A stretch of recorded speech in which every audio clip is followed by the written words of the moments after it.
రాపూర్ మండల అధ్యక్షురాలని and AMC డైరెక్టర్ని గత 1 year నుంచి ఈ చల్లా యానాదులు దీనగాథ నేను చల్లించి ఎన్నో ప్రభుత్వాలు వచ్చాయి, ఎన్నో ప్రభుత్వాలు మారాయి.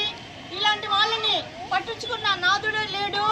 అలాంటిది ఈరోజు కూటమి ప్రభుత్వంలో ఈ జనసేన పార్టీ తరఫున పవన్ కళ్యాణ్ గారి ఆశయాలు సిద్ధాంతాల కోసం మేము ఎంతో కష్టపడి మేమెంతో అవమానాలకి బాధలకి ఓర్చుకొని ఈరోజు మేము చల్లా యానాదులు వీళ్ళు దీనగాథ ఏంటంటే డబ్బాలు ఏరుకోవడం, చిట్టు కాగితాలు ఏరుకోవడము, వీళ్ళు సాయంకాలం అయితే పొట్టపోసుకోవడము, వీళ్ళ పిల్లలు యాచించుకోవడము ఇంటింటికి వచ్చి, ఇది వీళ్ళు దీనగాథ.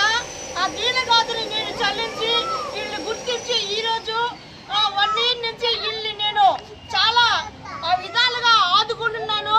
వర్షాకాలంలో దుప్పట్లు పంపిణీ చేశాను, భోజనాలు సరఫరా చేయించాను కొంతమంది దాతల ద్వారా.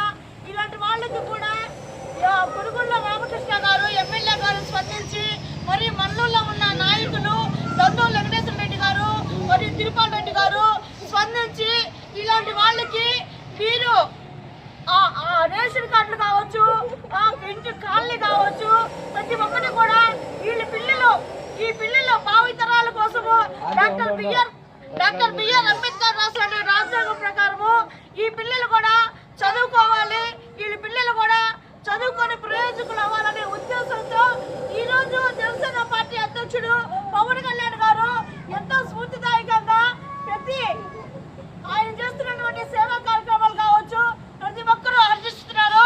ఆయనకి దగ్గ మేము ఆయనకి ప్రతిఫలంగా ఈ రోజు రాపూర్ మండలంలో ఈ రోజు వేములపాటి అజయ్ బాబు సారు జిల్లా ఇన్ఛార్జ్ అయినటువంటి ఆయన ఆదేశాల మేరకు పవన్ కళ్యాణ్ గారి సూచనల మేరకు ఈ రోజు చల్లా యానాదులకి 45 మందికి ఈ రోజు రాపూరు సచివాలయ వనరుల పరిధిలో ఆధార్ కార్డులు నమోదు చేయడం జరుగుతుంది.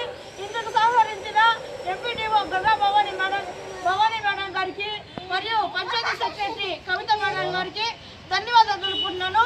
జై జనసేన, జై పవన్ కళ్యాణ్ గారు, జై హింద్.